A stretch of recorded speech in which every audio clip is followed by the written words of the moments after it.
আল্লাহ বলেন ইয়া আইয়ুহাল্লাযীনা আমানুত্তাকুল্লাহ ওয়া কুনু মা'আস সাদিকিন।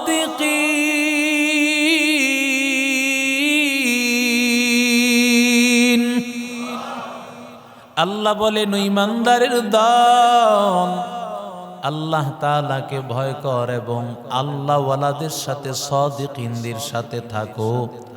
কারণ আল্লাহওয়ালা হইতে চাইলে, তাকওয়াওয়ালা হইতে চাইলে, মুত্তাকি হতে চাইলে, খোদা ভীরু হতে চাইলে, যারা খোদা ভীরু হয়েছে, আল্লাহওয়ালা হয়েছে, ওদের সাথে গিয়া বসো, আল্লাহওয়ালা হয়ে যাইবা। আল্লাহওয়ালার অনুসরণ ছাড়া জান্নাতে যাওয়া যাবে না। সাহাবায়ে কেরাম আমার মায়ার নবীর অনুসরণ করেছেন। নবী নাই, সাহাবায়ে কেরাম। সাহাবীদের মধ্যে যারা বড় নবীর সংস্রব পায়া, যারা সাহাবীদের মধ্যে বেশি মর্যাদাবান ছিলেন, ছোট সাহাবীরা বড় সাহাবীদের অনুসরণ করেছে। সাহাবায়ে কেরাম আস্তে আস্তে যখন বিদায় হয়ে গেছেন, সাহাবীদের পরবর্তী যুগ ওরা সাহাবীকে অনুসরণ করেছে। তাবিঈনরা সাহাবীদেরকে মানছে, সাহাবীদেরকে ফলো করেছে। আবার তাবিঈ এরা যখন আস্তে আস্তে মারা যাচ্ছে, তাদের পরবর্তী যুগেরা তাবিঈন যারা আছে, এরা তাবিঈদের অনুসরণ করিয়া জান্নাত পেয়েছে। যত বড় বড় আল্লাহওয়ালা দেখো ভাই, এমন কোন আল্লাহওয়ালা নাই, কোন আল্লাহওয়ালার জুতা না সুজিয়ে সোজা করিয়া বড় হয়েছে। আল্লাহওয়ালা হইতে হইলে, আল্লাহর খাঁটি বান্দা হতে হইলে কোন আল্লাহওয়ালার সোহবতে যাওয়া লাগে, পরামর্শ নিয়ে চলা লাগে। বান্দা, আপনি যদি ইতিহাসের শুরু থেকে নিয়ে শেষ পর্যন্ত যত আল্লাহওয়ালার নাম আপনি আনবেন, এমন কোন পীর বুজুর্গ আল্লাহওয়ালা নাই, এমন কোন সাহাবী নাই, কেউ নাই যারা কোনো বড়র অনুসরণ না করিয়া, যারা তাদের চাইতে বড় আল্লাহওয়ালাকে না মানিয়া বড় হয়েছে। কথা বলেন ঠিক না বেঠিক? আচ্ছা বলেন তো, দুনিয়ার লাইনে যে যত বড়, সে তার চাইতে কোনো বড় ব্যক্তির কাছ থেকে পরামর্শ নিয়ে চলে কি চলে না? কথা বলেন। ব্যবসায়ী, আপনি কাপড়ের ব্যবসা করেন, আপনি দেখবেন এই লাইনে সিনিয়র ব্যবসায়ী বিজনেসম্যান কারা? কথা বলেন না কেন? যে ভালো শিক্ষক, সে দেখবে এই শিক্ষকতার লাইনে, টিচারের লাইনে কার অভিজ্ঞতা, যার এক্সপিরিয়েন্স বেশি, তার কাছ থেকে মানুষ অভিজ্ঞতা নেয়। কথা বলেন ঠিক না বেঠিক? প্রত্যেকটা লাইনে প্রত্যেকেই তার বড় সিনিয়রদের কাছ থেকে পরামর্শ নেয়। ঠিক তেমনি ভাবে তুমি এই লাইনে, আল্লাহর লাইনে যদি বড় হতে চাও, আল্লাহর খাঁটি বান্দা হতে চাও, একজন খাঁটি বান্দার পরামর্শ নিয়ে সামনে আগানো লাগবে। সব বুঝে কিন্তু এই লাইনে আসা বুঝে না। কথা বলেন ঠিক না বেঠিক? এবার বলবেন, হুজুর কার কাছে যাব, কার পরামর্শ নিয়ে চলবো, কে বড় আল্লাহওয়ালা?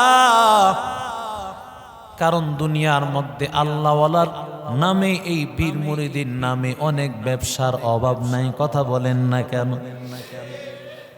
এরে বান্দা, আল্লাহ তাআলা কোরআনের মধ্যে ইব্রাহিম খলিলুল্লাহ নবীর যেই 4টা দায়িত্ব দিয়েছেন, 1 নম্বর হলো ইয়াতলু আলাইহিম আয়াতিকা, কোরআনে কারীম বিশুদ্ধভাবে তেলাওয়াত করা জানা লাগবে, অন্যকে তেলাওয়াত করাতে পারবে, এমন কি নামাজ বিশুদ্ধভাবে পড়াতে পারবে।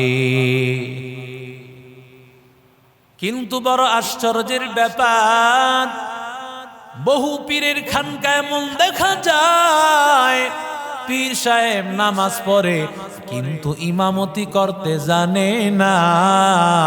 কারণ ইমাম সাহেব, পীর সাহেব হয়েছে ঠিক, কিন্তু ইমামতির যোগ্যতা তার মধ্যে নাই। ঠিক কিনা বলেন? পীর সাহেব ঠিক, কিন্তু এক নম্বরে যে পীর সাহেবের গুণ কোরআন তেলাওয়াত, ওটাই সে জানে না। কথা কর না কেন? যদি কোনো আল্লাহর বান্দা কোরআন তেলাওয়াত শুদ্ধভাবে জানে না, ইমামতি করাইতে পারে না, বুঝবেন সে আসল পীর না, সে নকল পীর, ভণ্ড পীর। কথা বলেন ঠিক না বেটি?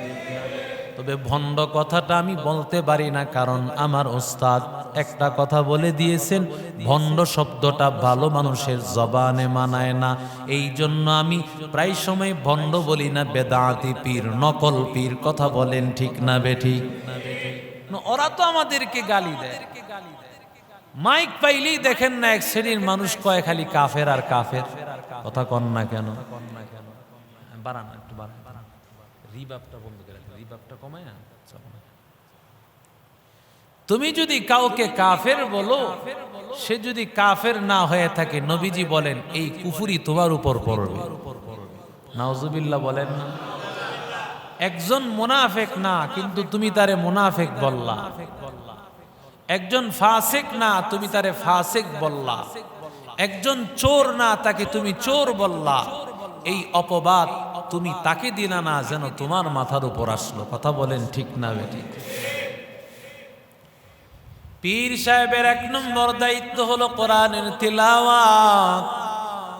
বিশুদ্ধ তিলাওয়াত যদি করতে পারে তাহলে আসল পীর, না হলে আসল পীর না। 2 নম্বর হলো ইউআল্লিমুহুমুল কিতাব। আল্লাহর কালাম তরজমা ভালোভাবে নিজে বুঝবে, তাফসির বুঝবে, অন্যকে বুঝাইতে পারবে। কোরআনের তাফসির এক সাগরের নাম। কেমন সাগর কোরআনের তাফসির রে ভাই, কোন কুল কিনারা নাই। কোরআনের একটা হরফের তাফসির যদি বান্দা তুমি করতে থাকো, 20 বছর, 30, 40, 50, 60 বছর তোমার গোটা জিন্দেগি পার হয়ে যাবে, একটা হরফের তাফসির করা সম্ভব হবে না। কোরআনের তরজমা তাফসির নিজে জানা লাগবে, অন্যকে তাফসির বোঝানো লাগবে।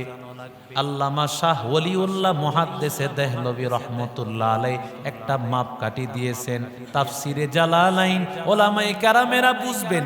আল্লামা জালালউদ্দিন সুয়ুতি রহমতুল্লাহ আলাইহি, আল্লামা জালালউদ্দিন মুহাল্লি, 2 জন জালালউদ্দিন মিলিয়া গোটা তাফসিরের কিতাব লিখেছেন। এই জালালাইন শরীফ নিজে বুঝতে পারবে, অন্যকে বুঝাইতে পারবে। এই ক্ষমতা যদি কারো থাকে, আসল পীর না হলে নকল পীর। কোনো ভেজাল আছে? কথা বলেন না কেন? চাপার জোর দিয়া চলে না। জালালাইন শরীফ যদি পড়াইতে না পারে, নিজে না বুঝে, তাহলে সে আসল পীর না। 3 নম্বর ওয়ায়ুআল্লিমুহুমুল কিতাবা ওয়াল হিকমাহ। আল্লাহ বলেন 3 নম্বর দায়িত্ব হবে হিকমত। হিকমতের অনেকগুলো ব্যাখ্যা ওলিউল্লাহ মুহাদ্দিসে দেহলভী বলেন, কিতাবের সাথে হিকমত শব্দটা আসলে এর ব্যাখ্যা হয় হাদিস। ব্যাখ্যা কি? গোটা কোরআনের প্র্যাকটিক্যাল হলো হাদিস। কারণ কোরআনে নামাজের কথা আছে, ফজরের নামাজ 2 রাকাত, যোহরে 4 রাকাত, আসরে 4 রাকাত, মাগরিবে 3, এশায় 4। এগুলো কি আছে কোরআনে? কথা কন না কেন? কেউ যে বলে আমি কোরআন মানি, হাদিস মানি না, তো তুমি যদি কোরআন মানো, হাদিস না মানো, তুমি নামাজ পড়বে কিভাবে? কথা কন না কেন? আহলে কোরআন আর আহলে হাদিস এই দুটাই ইসলামের চূড়ান্ত দুশমন। কথা বলেন ঠিক না?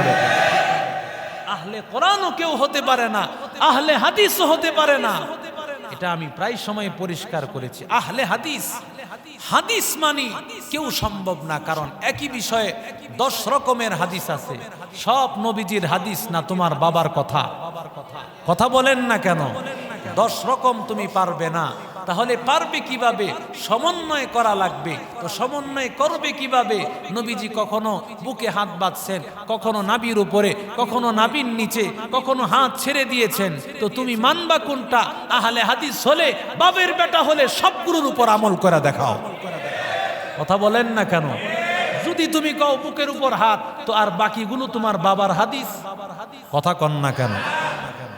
এত সহজ না। মানুষকে বোকা বানাতে পারবেন না।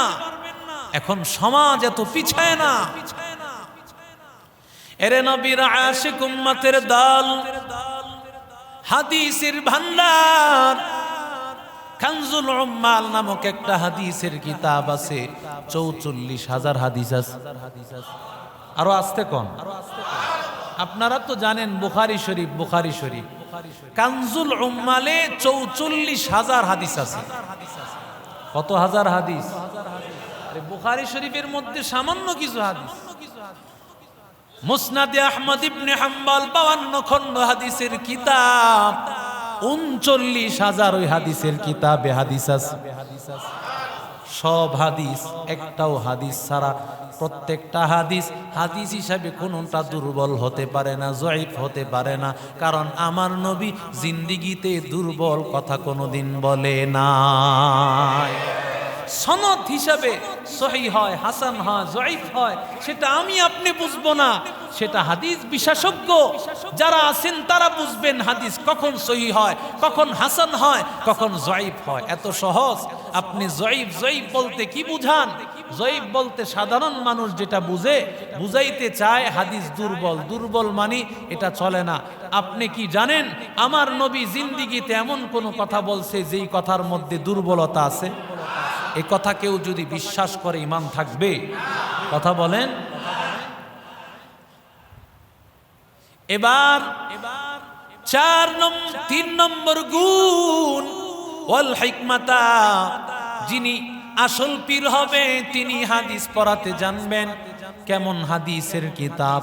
শাহ ওলিউল্লাহ মুহাদ্দিসে দেহলভী রহমাতুল্লাহ এখানে একটা মাপকাঠি দিয়েছেন। হাদিসের কিতাবের মধ্যে মেশকাত জামাতে মেশকাত শরীফ আছে। কি কিতাব? মেশকাত শরীফটা হলো হাদিসের সবচেয়ে গোছানো একটা কিতাব। অন্যান্য কিতাবগুলো অনেক বিস্তৃত, একই হাদিস সনদের ভিন্নতায় 2-3 পৃষ্ঠা একই হাদিস আনছে, কিন্তু মেশকাতে এক হাদিস ওয়ানলি ওয়ান, একবার